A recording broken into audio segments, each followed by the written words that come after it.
নমস্কার বন্ধুরা, PPD easy কুকিংয়ে আপনাদের সকলকে স্বাগত। আজকে নিয়ে এসেছি একেবারে নতুন ধরনের পকোড়া বা বড়ার রেসিপি। আমার আজকের রেসিপি কফির ডাঁটির বড়া বা কফির ডাঁটির পকোড়া। সম্পূর্ণ নিরামিষ এই মুচমুচে বড়াটি ডাল ভাতের সঙ্গে অসাধারণ লাগে, তবে স্ন্যাক্স হিসাবেও সার্ভ করা যেতে পারে। ফুলকপির ফেলে দেওয়া অংশ দিয়ে এত মজাদার একটা পকোড়া হতে পারে তা হয়তো অনেকেই জানেন না। দারুণ স্বাদের একেবারে নতুন একটা রেসিপি আপনাদের সঙ্গে শেয়ার করছি। আশা করছি আপনাদের ভালো লাগবে। ভালো লাগলে লাইক কমেন্ট শেয়ার করবেন আর চ্যানেলটাকে সাবস্ক্রাইব করে পাশে থাকবেন। রেসিপিটা শুরু করি।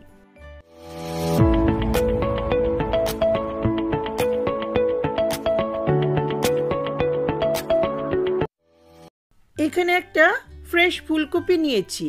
ফুলকপিটা বাজার থেকে ব্যাগে ভরে আনার সময় ডাঁটিগুলো একটু ভেঙে গেছে, এতে সমস্যা নেই, তবে পাতাগুলো অবশ্যই ফ্রেশ নিতে হবে। এখানে হলুদ পাতাগুলো বাদ দিয়ে এখানে সব রকম সবুজ পাতা আর ডাঁটিগুলো সমেতই পকোড়াটা বানানো যাবে।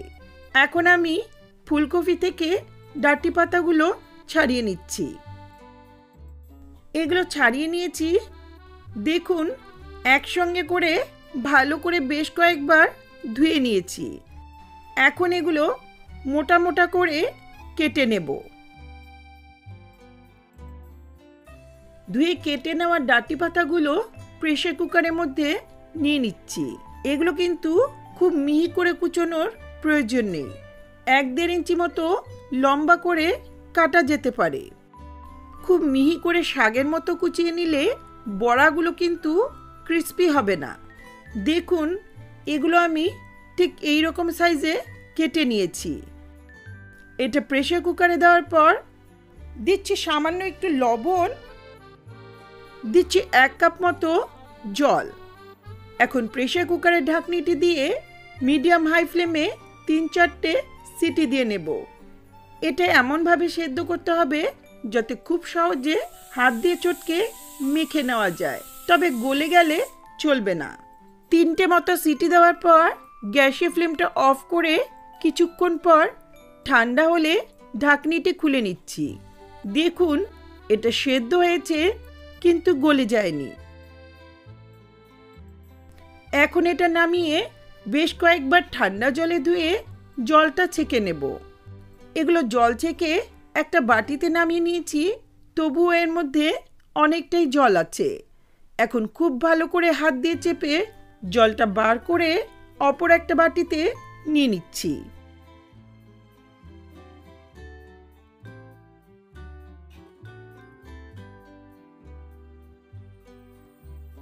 এই বের করে নেওয়া জলটা ফেলে দেব আর ডাঁটি পাতাগুলোকে ভালো করে হাত দিয়ে চটকে একটু মেখে নেব।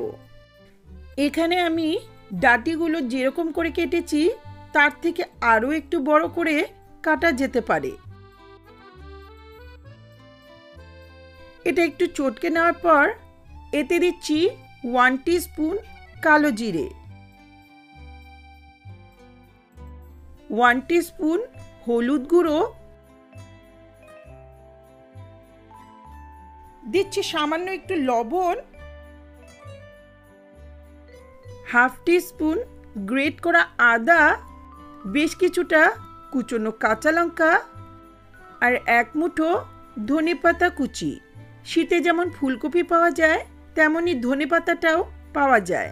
ধনেপাতাটা ডাঁটি সমেত দিলে ফ্লেভারটা অনেক বেশি ভালো আসে। এখন এতে দিচ্ছি 3/4 টেবিল স্পুন চালের গুঁড়ো। একই সঙ্গে দিচ্ছি 1/4 কাপ বেসন। বেসনটাকে অল্প অল্প করে দিয়ে ভালো করে চটকে মেখে নেব। এখানে কালো জিরেটা অবশ্যই দেবেন, তবে আদাটা স্কিপ করতে পারবেন।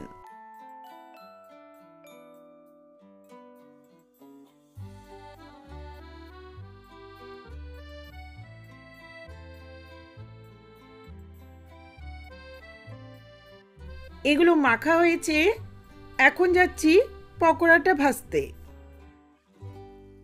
গ্যাসে একটা কড়াই বসিয়ে 200 থেকে 250 ml মতো সর্ষের তেল ভালো করে গরম করে নিচ্ছি। চাইলে সাদা তেলেও পকোড়াটা ভাজা যায়। তেলটা গরম হলে কড়াইয়ের মধ্যে ভালো করে একটু ছড়িয়ে নিচ্ছি। এখন এই গরম তেলটা 1 টিস্পুনের মতো এই ডাঁটি পাতার মিশ্রণে দিয়ে দিচ্ছি। এটা দেওয়াতে পকোড়াটা বেশ ক্রিস্পি হবে। এটা ভালো করে একটু মিশিয়ে নিয়ে গ্যাসের ফ্লেমটা মিডিয়ামে রেখে ছোট ছোট করে বড়ার আকারে পকোড়াগুলো ভেজে নেব। এগুলোকে কিন্তু গোল করে দেওয়ার প্রয়োজন নেই।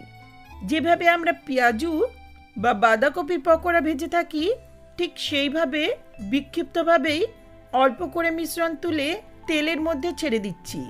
এইভাবে ভাজলে পকোড়াগুলো বেশ ক্রিস্পি হবে। গোল দলা করে ভাজলে অনেক সময় পকোড়ার ভেতরটা নরম থেকে যায়। এখন মিডিয়াম ফ্লেমে 1.5-2 মিনিটের মতো এক পাশটা হালকা করে ভেজে নেব।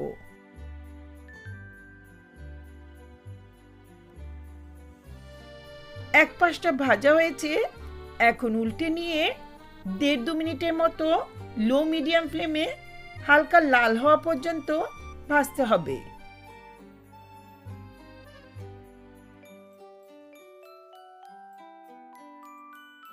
বেশ কয়েকবার উল্টে পাল্টে ক্রিস্পি করে ভেজে নেওয়ার পর এখন গ্যাসের ফ্লেমটা হাইতে করে পকোড়াগুলো নামিয়ে নিচ্ছি।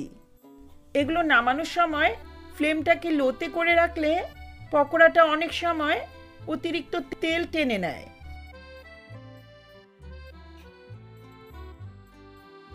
এগুলো একপাশে রেখে বাকি পকোড়াগুলো আমি একই পদ্ধতিতে লাল লাল করে ভেজে তুলব।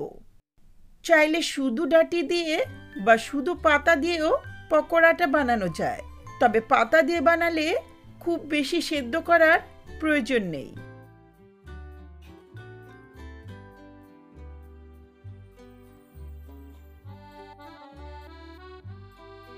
তৈরি হয়ে গেছে দারুণ স্বাদের ফুলকপি ডাঁটির পকোড়া। এই ক্রিস্পি মুচমুচে কপির ডাঁটির পকোড়া গরম ভাতের সঙ্গে বা ডাল ভাতের সঙ্গে অসাধারণ লাগে। এছাড়াও ইভিনিং স্ন্যাক্স হিসেবে এটা পরিবেশন করা যেতেই পারে। রান্নাটা পুরোপুরি নিরামিষ করে দেখালাম, যাতে আপনি নিরামিষ দিনগুলোতে স্পেশাল এই রান্নাটা করতে পারেন। কেমন লাগলো এই নতুন ধরনের পকোড়ার রেসিপি? আশা করছি রেসিপিটা আপনাদের ভালো লাগবে। ভালো লাগলে লাইক, কমেন্ট, শেয়ার করবেন আর চ্যানেলটাকে সাবস্ক্রাইব করে পাশে থাকা বেল আইকনটা অবশ্যই প্রেস করবেন, যাতে আমার ভিডিওর নোটিফিকেশনগুলি আপনাদের কাছে সহজেই পৌঁছে যায়। ধন্যবাদ।